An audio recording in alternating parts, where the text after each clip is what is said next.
Hello, everyone. I'm Brendan Marcello.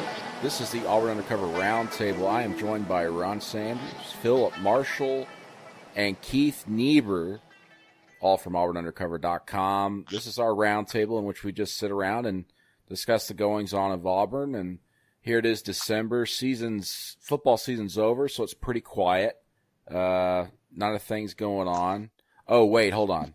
I just got this breaking news in. Everything's happening at once. I wanted to start with you, Philip, and then we're going to go into recruiting here a little bit too with Keith. But Philip, Chip Lindsey's gone. We were expecting that for, goodness, 2 months, it seems like. He's gone to Kansas, going to a basketball school to be the offensive coordinator under Les Miles. Auburn's looking for an OC, and they're in a situation that, as you reported in the past about if he were to stay at Auburn, that's kind of put him in some tight handcuffs as far as who he can maybe go get to fill that position on his staff. Well, unless there is a change in what seems to be the stance of the administration, they don't want to give a multi-year contract. Honestly, I don't know who he can go get. The norm in the SEC for coordinators is 3 years, and so far, from what we understand, he hasn't been able to get 2 years. So I don't know. It's going to be very difficult. There's no doubt he wanted Hugh Freeze. Everything I have heard is Hugh Freeze wanted to come, though that might change if he gets the head coaching job at Liberty. That might take him off the table for everybody else. But unless there is some movement and on the contract, length of the contract, honestly, I don't know what he can do. Yeah, neither do I. The only thing, I mean, if that is going to be the case, no matter who he presents to them, I would think that he's just going to have to either, promote someone if he wants to go the OC route, or just go hire a position coach and take over the coordinating duties himself, and go hire some, up and coming or completely out of work coordinator who just needs a landing spot right now, because, and we'll go into this further, but they have just completely just hamstrung Gus Malzahn in a lot of ways, but Gus Malzahn's okay with it apparently because he's still the head coach here. It's just a very awkward and weird situation. Let me tell you something, brother. I've been covering Auburn in some manner for almost 50 years. Been covering Auburn exclusively for 24 years, 25 years. And this is the strangest situation I think I've ever encountered. I don't know. I don't know why you keep a coach and then make it difficult for him to succeed. And I don't know why, if you're a coach, to be honest, and you got a $32 million golden parachute, you don't just go in there and say, look, it's obvious this isn't working. Give me my money and we'll shake hands and I'll be on my way. Because unless something changes, it's hard to see a path to success, at least long term. I mean, you can look at next season and they got this guy back and that guy back, and who knows what might happen. But long term, it's a very strange situation, and I don't know. I don't know what the goal of this situation is. It's just very, very unusual and very strange. And as I have written, I just think that Auburn, whoever is going to make these decisions, whether it's the Board of Trustees or whoever it is, putting Auburn football at grave risk at a time when you don't want to be going the wrong way in the SEC at this point, if you're Auburn. I mean, nobody ever wants to, but you get behind all these teams that are on in overdrive, all these programs, you're going to have a hard time catching up, whoever the coach is. It's almost like that, it's almost like they're going, well, we're going to take a couple steps back so we can sprint out the gates here in a couple of years. But it doesn't work like that in the SEC anymore. No. I don't know if it's ever worked like that. That doesn't make sense to me at all. Let's cut some costs here, and let's just completely set up this coach to fail. So a year or two from now, we can go get who we want. That's not really how it works. In fact, it makes you look silly to other coaches that might consider that job. And Ronnie, I wanted to turn to you on this. I mean, how is this offensive coordinator position looked at and looked upon by potential candidates and others in the business right now, considering, one, the situation Auburn's in right now that's become public with Gus Malzahn, and two, as I've said, the book is out on Gus Malzahn. His offensive coordinators, his last two, have both left for lower-end jobs because they were not happy with their working relationship with Gus Malzahn. What's this being looked at? How's it being looked at by coaches out there? They think it's a mess, and the fact that Auburn's only given a one-year contract makes it even less attractive. It's not attractive to work for Gus, period, for most coaches. And now with contract situation, it's going to be extremely difficult for him to hire anybody that has a name anyway. So, it's not looked at very favorably for sure. Philip, do you remember any situation where a head coach at Auburn was in a position where they could only offer kind of like a one-year deal to someone for an assistant coach? Terry Not about that specific. I don't remember that specifically, but I think Ronnie can attest to from his own experience of what it was like at the end of Terry Bowden's tenure. Yeah, it was very, very similar. I mean, they hamstrung him in just about every way possible. At that point in time, coaching contracts were all 1 year. They went June to June, so that wasn't really an issue back then. But in every other way, they cut Terry's legs out from under him, made it very, very difficult for him to succeed. Finally, he just had enough. He quit before they could fire him. But that's what's going on here. I mean, it's just a matter of the writing's on the wall for Gus Malzahn, whether it's now or next year. He's not going to be the head coach at Auburn for much longer. So I think that's pretty clear to everybody. The real question in my mind is, if that's what your goal is, then why not just do it? I mean, it's not like the buyout's going to be a whole lot less next year than it is now. I mean, why not just do it? I pose that question to everybody. Anybody figure that out? I mean, if you're going to do it, why not do it? I can only think of a couple of reasons. One of which are the people that were apparently involved in all this, and Stephen Leith and Raymond Harbert. I think because of Harbert's relationship with Gus Malzahn, and during the season, I kept hearing he was waffling back and forth and kind of hiding from other boosters and others. And then with Stephen Leith kind of being this guy who's still kind of new to this position, he's responsible, as long as with Raymond, of getting this 7-year deal worked out a year ago. I almost felt like they said, okay, we're going to do this. We're going to ask him to do these certain things, compromise his own contract, and he's going to say, no, I'm out, and we'll have reason to either fire him or he's going to leave on his own. Or at the very least, if he stays, we can get rid of him in a year because he's not going to succeed. And also, and whatever brains they might have in thinking about this is the only thing I can think of, is that in presenting this deal, if Gus agreed to it, not only would they get what they want in a year or two, but they believe for whatever reason that boosters would be happy with it, and that has been completely incorrect. In fact, it has just made it even worse. In fact, you're starting to see now everything's kind of turning toward Raymond Harbert and Stephen Leith on this situation, because now the realities are starting to come through. Oh, wait, we can't. Gus Malzahn can't give a multi-year contract to someone?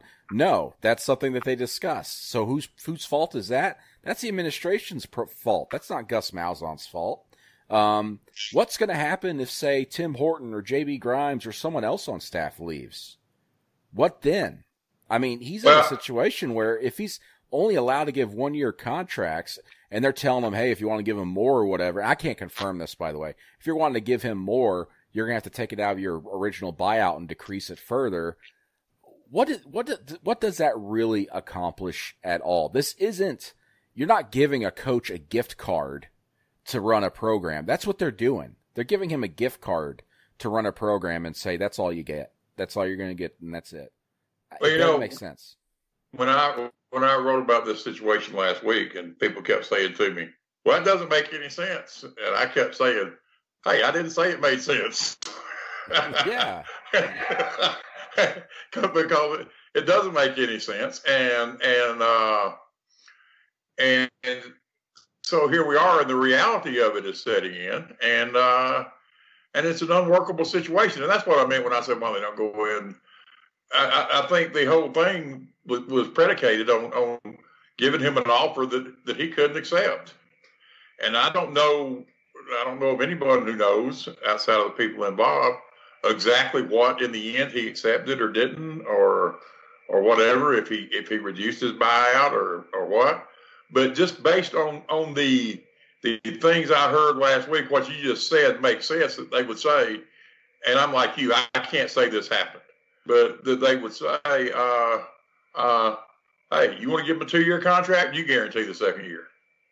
And that's just that I have never seen or heard of anywhere before. Maybe it's happened, but I don't know. I think the flip side of that is if Malzahn is that confident that he wants to hang around, he thinks he's going to be good, then why not guarantee it? That'd be my question for him. I mean, I think the whole thing's ridiculous to begin with, but if you're Malzahn and you've gone to this much trouble to hang around, I mean, if it were me, I think I'd go in and say, hey, look, just give me my money, I'm done. There's no question that's what I would do, and because it just can't go on this way. But you're right, listen, Gus Malzahn is a very wealthy man, and he could, say it's $1 million the second year. That's just throwing a number out there, which would probably be somewhere around that. If he ended up having to pay that $1 million, it wouldn't change. It wouldn't change his life at all. Kind of like you, Ronnie. If you had to pay out $1 million, you wouldn't have any problem with that, would you? Yeah, I wish.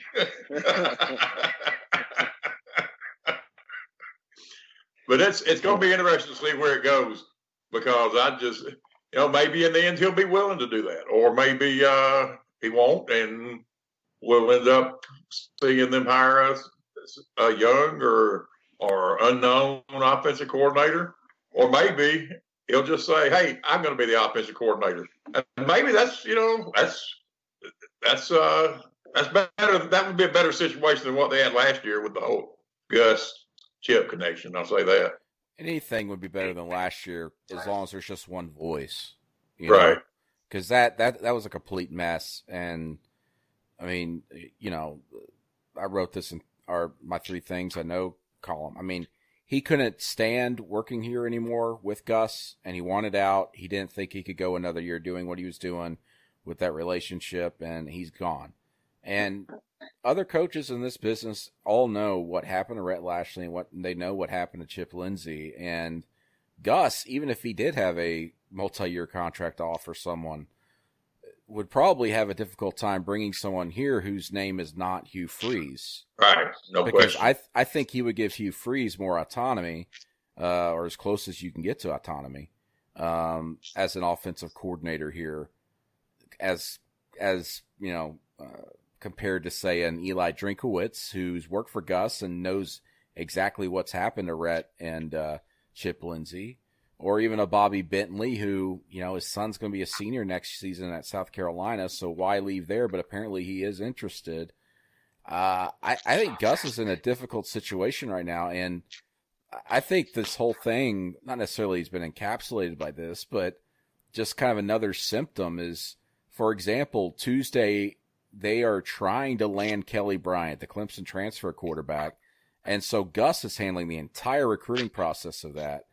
And you're going into this guy's home the day he decides to pick Mizzou, which, by the way, he had to have already known by the time Gus walked into that door based on what I've been told. He goes into that home and tries to pitch everything. What exactly is he pitching when he knows, hey, my OC just left, and I don't know if I can get Hugh Freeze here or not? Is he just straight up saying, hey, we're going to get Hugh Freeze? I wondered that myself. Because he either had to be saying that or saying it really doesn't matter who we get because it's my offense. He had just about had to be saying one of those two things. And, Kelly talked after he visited here about Gus showing him what they would do with him and all those kinds of stuff, which means maybe that's what he was telling him, and that it would still be not that. I think Hugh Freeze's approach to games is different than Gus's, but I don't know that the basic scheme of his offense is that much different than Gus's. So, but who knows? I would say this. But Gus put an awful lot into trying to get Kelly Bryant. Absolutely. And I think he sold that dream to a lot of people involved with Auburn too. No question. There's no question about it. Yeah, that they're going to change things. It's going to change things next season. And to me, I wasn't around when this happened, but it reminds me more of when Auburn and Gus kind of swung and missed on Russell Wilson. Right. Very much like that. When he missed on him, he went to Wisconsin, won a Big Ten championship, and Auburn won 8 games that year and probably could have won 10 games or more with Russell Wilson as their quarterback. I think that's a similar situation. But having said that, we don't know how good Bo Nix is going to be. There's obviously Malik Willis, Court Sandberg, Joey Gatewood. But with Kelly Bryant, you know what you're getting at the very least. And yeah. Auburn's obviously not getting him now. He's going to Mizzou. Keith, you obviously followed this from the get-go with Kelly Bryant. What was it like those last few days? He visited Auburn over the weekend. Auburn felt good. Missouri felt good. And then he ultimately picked Mizzou on Tuesday night. Yeah, I mean, I think my feeling is that Missouri probably knew for a while that's which way he was leaning. And I also think that he sort of knew for a while where he was going to go, and that Auburn made a late push and made it interesting. Again, after Gus Malzahn and Larry Porter visited with him Tuesday, I think they felt really good. I mean, that's what all of our sources tell us. They felt like if he doesn't go to Auburn, then he sure has them fooled. Basically, that's how good and strong the vibes were. But with Missouri, it's a situation where one, there's zero quarterback competition. So. Although Auburn has a lot of unproven guys and then a high school kid coming in Bo Nix, it's still competition. In Missouri, there really isn't any competition. They have a lot of skill guys returning, a favorable schedule. And then also, I think he liked, what Drew Lock, the record-setting quarterback at Missouri, I think he liked what he did. Actually, I know. I went and spent time with Kelly in South Carolina. He liked what Derek Dooley, the offensive coordinator at Missouri, did in his 1 year with Drew Lock. The statistics, some people say they went down. Some of his statistics did. Some of them went up. His completion percentage went up a significant amount. So, but the bottom line was Kelly looked at that situation and said, I only have 1 year left. I've got to find somewhere where I can get on the same page with an offensive coordinator fast, okay? Time is of the essence. And that's what he really found in Missouri. And again, they felt good for weeks. Really was a two-team race. Arkansas was not really a factor for the last few weeks. Mississippi State sort of was. North Carolina probably was until the coaching changed there. I know Ronnie had some contacts that thought Arkansas felt pretty good just as of last week, but apparently the last in-home visit that they had with Kelly wasn't really a great success. But anyway, most of the people we talked to thought that it was going to be Arkansas or Missouri, and I think they made a big push. I mean, Auburn made a big push. He came in that last weekend. He let him in home. He didn't have to let him in home. You know what I mean? He didn't have to, and he did, but it's still disappointing for Auburn. I don't think there's any question about that. But I will tell you guys one thing, back to a point one of you were just making about what was Gus's pitch. I talked to somebody close to Kelly, and I said, what about Chip Lindsey leaving? Is that going to impact things? And he said, maybe a little, but it was Gus's offense anyway. Now, that's one of the people in Kelly Bryant's circle. So I think that kind of speaks to what Gus was probably telling him.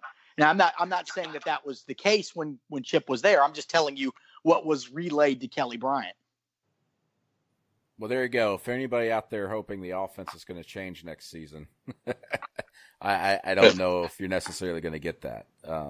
But it's worked before, just didn't work this past season. And as I said, it prompts a question. I mean, I just don't know who Auburn's going to get at this OC position if it's not Hugh Freeze, if someone doesn't relent on this whole all these circumstances. But everything just seems like it's doomed for failure with the way it's being handled. And I just don't understand any of this. I don't. But back on the recruiting trail, Keith. Yeah.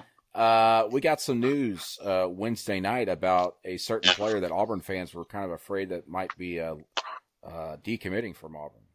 Well, Owen Papo, the 5-star linebacker commit, tweeted out, and we've learned more information since then, but he tweeted out, hey, I'm 100% to Auburn, nothing to worry about. And we've since learned that he's canceled an official visit to Tennessee and will be at Auburn for an official visit, most likely either this weekend or next week. He's an early enrollee. He'll be at Auburn starting classes in January, probably will take part in bowl practices, a few bowl practices. They're sort of limited, and does plan to sign with Auburn on December 19th. In recent weeks, he had kind of, or actually, starting a month and a half ago, I'd say Tennessee started to feel better and better about things. He took a few trips up there. Philip kept hearing that Auburn felt good. I kept hearing that Auburn felt good. But at the same time, you have to talk to people with other schools too. And Tennessee was feeling good. They were feeling more and more optimistic. In fact, I'll just tell everybody a couple of weeks ago, or a week and a half ago, I would say, I was told, be on alert. This decommitment could happen any day. So, in our business, you have a story ready, you're ready to go. But again, at the same time, Auburn continued to feel good. The relationship Travis Williams, the linebackers coach, has with Owen is significant. Also, the defensive staff as a whole is close with Owen. And then really the Auburn staff is close with Owen's parents. And, in recruiting, it's not just about winning over the young man. You got to win over the parents. So that was a big deal for Auburn to hold on to him. But surprisingly, all the noise the last month or so, there hasn't been any decommitments yet, but you just never know. I mean, it's a fluid thing, this recruiting thing. And so even in good years, you have guys decommit. And right now they're coming off 7-5. There's some uncertainty. You've had one assistant leave. Maybe there'll be others. So the Auburn staff, credit to them for holding it together. They've got about 7 or 8 spots to fill, but this was a big win for them and a much needed win for them. It's funny, Keith. It reminds me of a story, and this is a long time ago when recruiting was different. Tommy Agee, who of course was the fullback in the Bo Jackson times, is Maplesville, Alabama, and he told me, he said, I was really thinking about going to Alabama, and he said, but Coach Witt had won over my I don't remember his mother or his grandmother. I think it's his grandmother, and he said, and I told her, I'm thinking I might go to Alabama. And she said, no, you're not. You're going to Auburn. I don't even want to talk about it anymore. And that was the end of it. He went to Auburn. So yeah, and that happens a lot, Philip. I mean, that's pretty common, Yeah. So anyway, just an old story from an old guy I thought of. Well, look, they've got a lot of work to do recruiting-wise. There's no question about it. Brandon and I were talking about this the other day. If you go back and look at Gus's, well, I don't want to say Gus's, but let's see, the offensive line signings, the guys from high school and junior college. Yeah, since Gus has been at Auburn, it's not good. I tried to do a group of a list of the best ones, and boy, it got thin pretty quickly. So, they've really got to pick it up on the offensive line recruiting in this cycle, and then obviously linebacker still got some work to do, and there's not a running back committed to Auburn right now. A school that prides itself on being running back you. They're in it with a couple of guys. One of them is going to visit this weekend, Mark Anthony Richards out of Florida. His brother was an outstanding receiver at Miami. But the guy to watch there is probably a kid named DJ Williams out of Florida as well. But there's still a good class is being put together. There's still a lot of work to be done, though. No question about it. It seems to me, and I mentioned this in my column on Tuesday, that while they've had highly rated recruiting classes and some extremely highly rated recruiting classes, that maybe there needs to be a little more attention paid to the whole process where you don't end up in this situation where 6 years into your time you're out beating the bushes for a graduate transfer quarterback and some transfer offensive linemen. Yeah. It's most of the really successful coaches I've known always have told me that getting enough offensive linemen in every class is absolutely paramount. Well, you can't miss on the offensive line too much or at quarterback too much. And unfortunately for Auburn, when you look at the quarterback signings since 2013, obviously Nick Marshall was huge. But between Nick Marshall and now, Jarrett Stidham was a unique situation, transfer coming in. There's been a lot of misses, unfortunately for Auburn. And then on the offensive line, and the funny thing is, Philip, and I think you mentioned this in your column, sometimes you think you've hit big on signing day and the guys just don't pan out. Right. 3 years or 2 years ago, Auburn got Nick Brahms, Austin Troxell and Calvin Ashley. Those were the only 3 offensive linemen they signed. Well, that was an impressive dang haul right there. But, Calvin Ashley, I don't know what his status is. Troxell is still getting better. They think he's going to be really good. And Brahms is still a young guy too. So it remains to be seen. But, it's just one of those things where I don't know. It's hard to explain. It's mystifying why Auburn has struggled to really recruit well at the level you would think on the offensive line. And then obviously the quarterback position, those are the 2 areas you absolutely have to recruit well.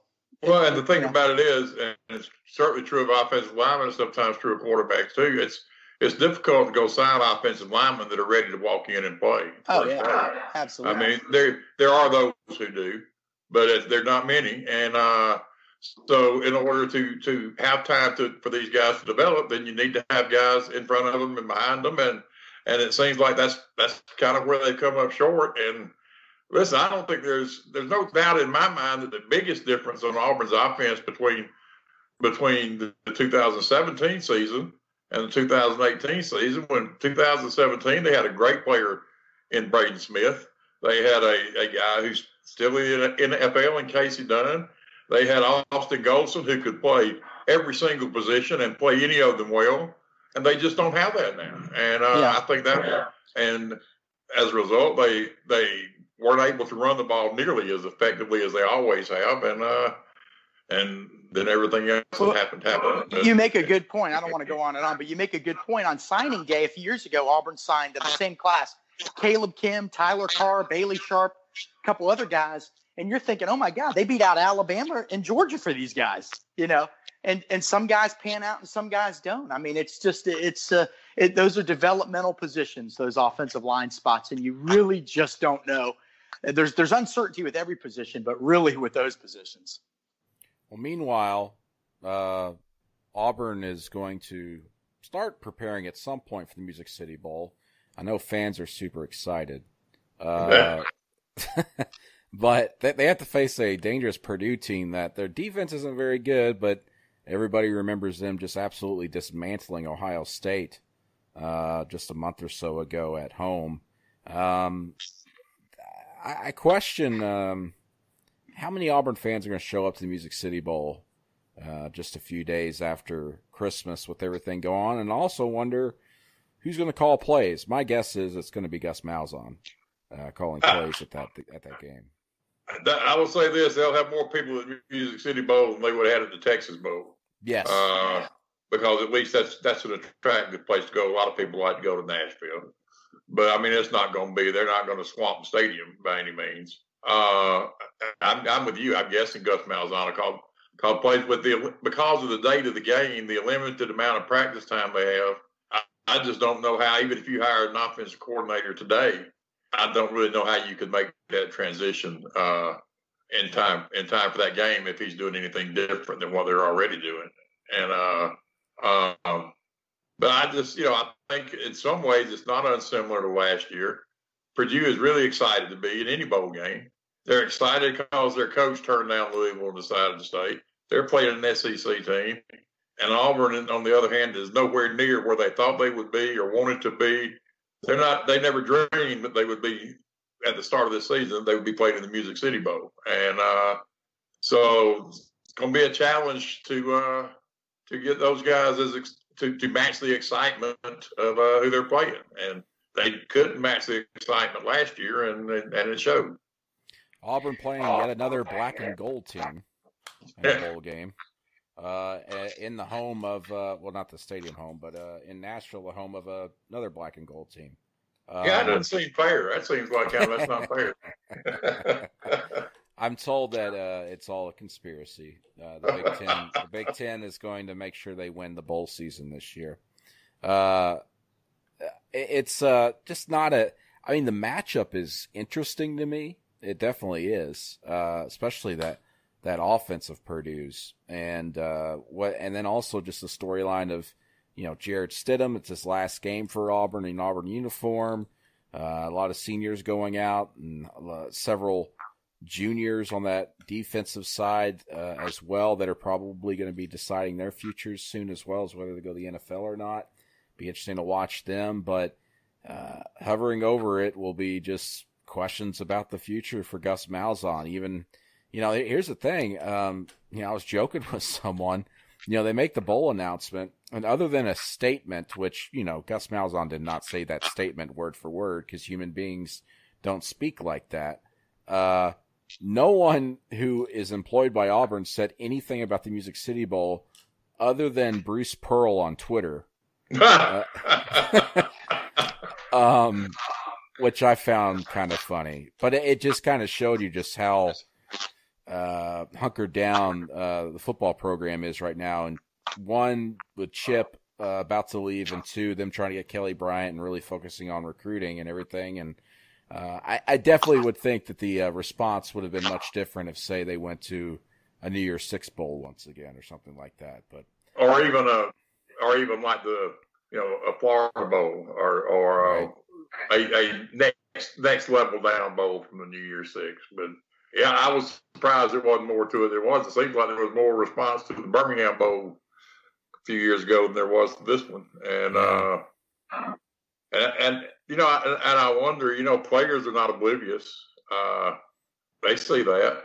They see that there's almost no response, and that it's not being treated as a big deal. And wonder how they feel about it. It's like I said, it's not where they wanted to be, so it's going to be a challenge for all of them. It really is, and be interesting to see what happens. And it's a big deal for Purdue because, as you mentioned, like right after the announcement they had a press conference with several players and Coach Jeff Brom. They were already talking about Auburn and what Auburn presents and everything, and the players talking about the Iron Bowl rivalry and everything. And meanwhile, Auburn is just sitting quiet, sitting in the weeds, waiting for the duck to arise on the horizon, maybe take a shot. And I don't know when Auburn's going to speak to us again. I'm guessing their first day of practice, whenever that is. And we still don't know what day they're reporting up in Nashville. It's either going to be the 23rd or 24th, I've been told, but they haven't set that in stone yet.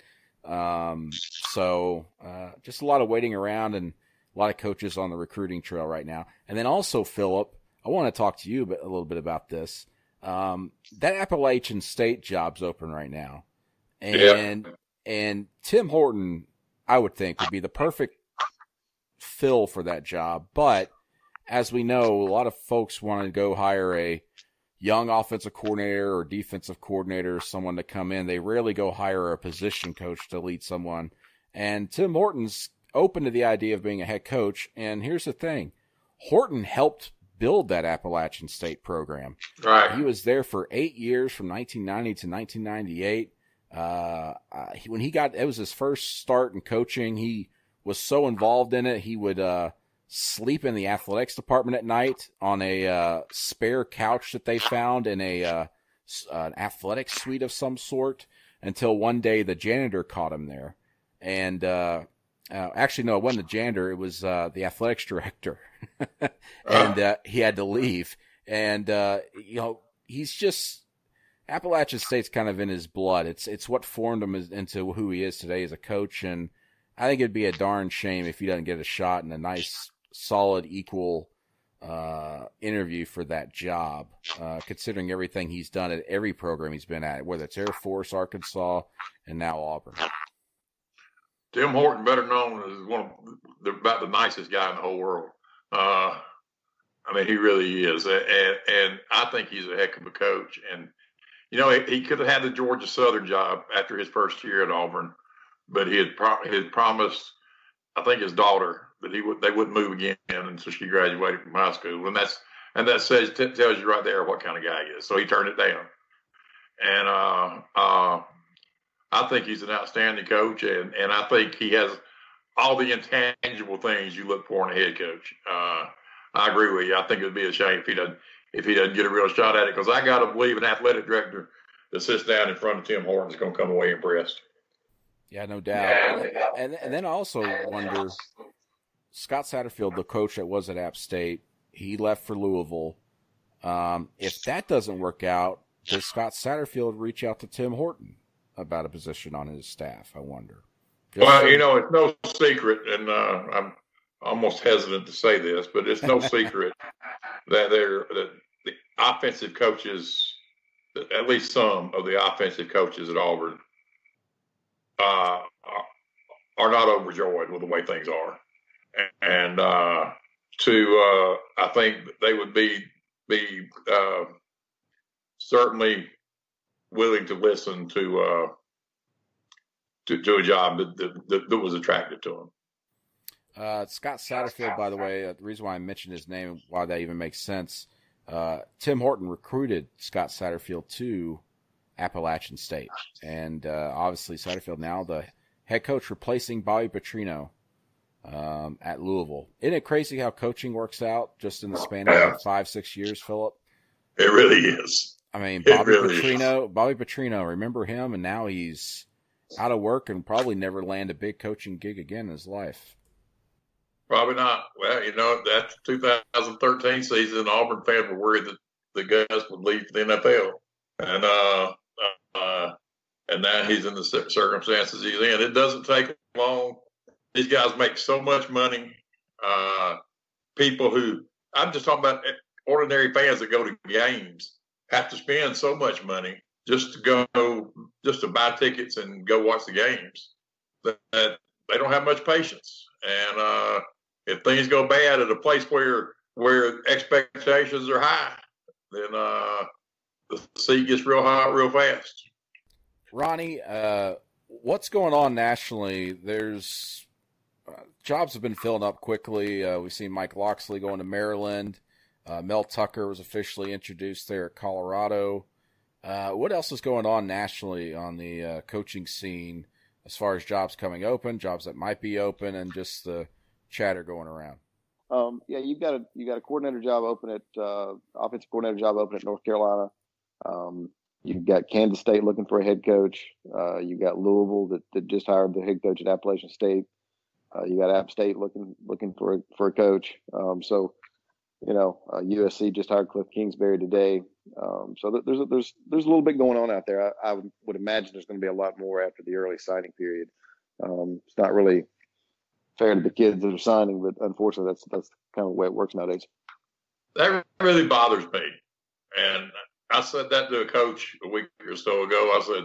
I said that just doesn't seem right, and he said, and he laughed. And he said, "Well, it might not be right, but that's the way it is," and it is. And but I'll tell you this: is that I think now, if a kid is unhappy enough and he asks for a waiver and says this isn't what I signed up for, he'll have a pretty good chance to get in this environment, I believe.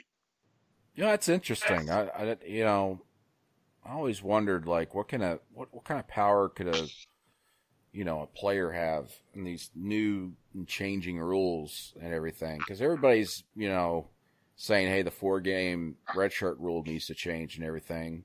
I don't know how quickly anything will change with that, but it makes you wonder just at some point, the people who are in charge of saying, hey, we know what's best with the student athletes have got to start getting the actual student athletes more involved with the process of some of these rules. They absolutely, I agree 100%. You can't, to me, the risk for college football in general is that, if I'm a player and my coach makes $7, $8, $9, $6, $5 million a year, at some point I'll start saying, now, wait a minute, what's wrong with this picture? And I'm not saying that any of them expect to be paid like professionals, but you could make their lives, they've done some things to make their lives better, but you could do more. And, but mainly based on what we're talking about now, making it possible for them when things change after they sign, to say, wait a minute, that's not what I was told, that's not what I expected, and I'm deciding. And I'll be back on the market in February if it's in December. That make it harder on coaches, but sometimes, what's right is not always what's easiest for everybody, and it's so if you don't want it to happen, then don't play those games where you got a guy recruit somebody when he knows that a week after or a few days after signing day, he's headed off somewhere else. guys, I wanted to end the podcast with this and just go around, and it's just a simple question. It's a two-part question, actually. One, does Auburn have an offensive coordinator in place before the early signing period starts at December 19th?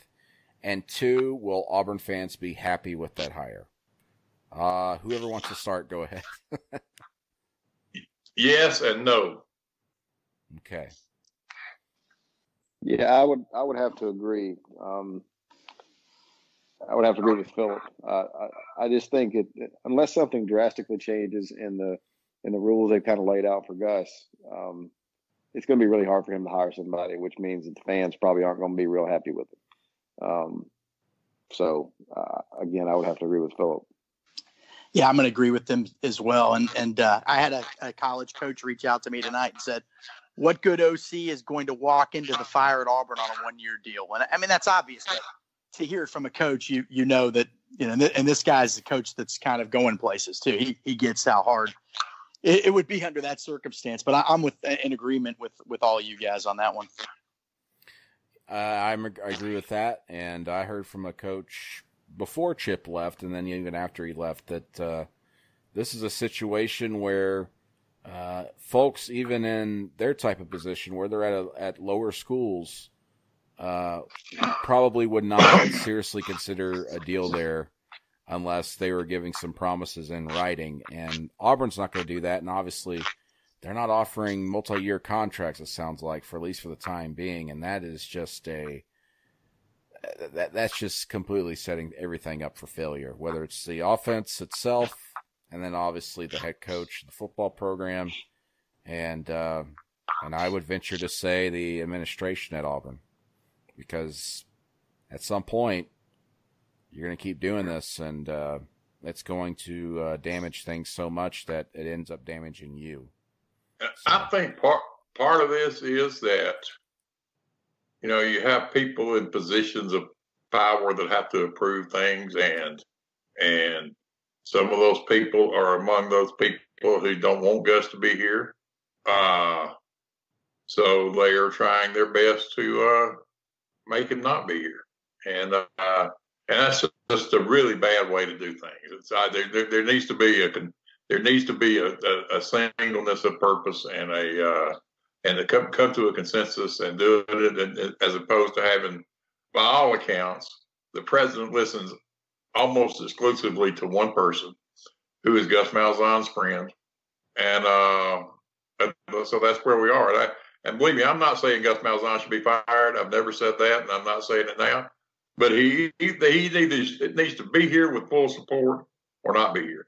In between is, as you said, it's setting everybody up for failure, and it's going to blow up on everybody that's involved if they're not careful. I know. I said it was a final question, but Philip, why is it that stuff like this happens at Auburn so much, but not necessarily like the same thing happening over and over again, but different weird, crazy things that just really Auburn's like its own worst enemy. It seems like it's not stuff coming from the outside. Usually, it's Auburn hurting itself. Oh, yeah. I don't get it. Yeah. I've said for a long time, Brandon, that Auburn succeeds in spite of itself, and I think it's. I don't know why it is. I think you get too many personalities involved. I think that when you don't hire, when you got people who are looking to other people, I mean. The president doesn't have to consult with Rainer Harbert to make this decision, for instance. And but there, I think you get politics involved, and you get all these things involved, and this happens. And why it happens here and not other places, I just really don't know. But you're right. I mean, it's been going on in some manner or other frequently for a long time, and. I used to think it was because there was this, the whole Alabama thing, but I'm not sure that's it. I don't know what it is, but what I do know is right now you got an athletic director who, by all appearances, is having very little to do with this at all. Maybe he's more involved behind the scenes than we know, but he seemed to have very little to do with it. You got big money people that are very strong in their opinions of what needs to be done, and they're putting pressure on people. You got the trustee, the one trustee that has leads here more than any other, very strong in his opinion of what ought to be done. And you got Stephen Leath, who's been here for a year and a half and has never dealt with a situation like this before. And I'm just guessing here, but he's probably doesn't know what to do. So here we are again. But to answer your question, I don't have an answer. Next Board of Trustees meeting will be fun. Yeah. Because I'm sure they're going to call an executive session and have a lot of questions for Mr. Leath. I would imagine, but he is a guy that, and I'm not privy to Board of Trustees politics, but I think there are people who defer to him. And I don't mean that in any negative connotation, but I believe there are. And he's got a tremendous amount of money. He has influence in the state legislature, and I think that's one of the things that happens to Auburn is that it ends up getting intermingled with state politics because of the way the board has always been appointed, and that has to be confirmed by the legislature. So that it becomes a political thing. Now it's not like it used to be. It used to be the governor just appointed somebody, and the legislature had to say yes or no. Now they have this thing where there's a committee that selects people, but it still has to be confirmed by the legislature. So they still have power over it. Whereas in Alabama, the board is self-perpetuating. They lose somebody, the board appoints a new one. So totally different deal. And I guess that goes back to the old land grant versus whatever days. But I don't know. I'm not. But I don't. I start to believe it's not ever going to change because it never has. Well, there you go, everybody. A happy note to end this podcast on. Next few weeks are going to be interesting, and we didn't even get a chance to talk basketball, but their schedule's about to pick up, folks. They're playing Dayton Saturday, which I think is going to be a very good game. I do too. And then the Saturday, a week from this upcoming Saturday, at UAB, and I think that's going to be a very good atmosphere and a very good game. And then Auburn's got to hit the road for NC State for a really tough matchup as well. So things are heating up with basketball before they even enter the SEC, and we'll keep our eyes on that. And, of course, everything going on with football, with the OC search, recruiting, signing periods coming up December 19th, and, of course, anything that's going on with Gus Malzahn and the bowl game coming up against Purdue. We'll have it covered at auburnundercover.com. We'll see you guys down the road.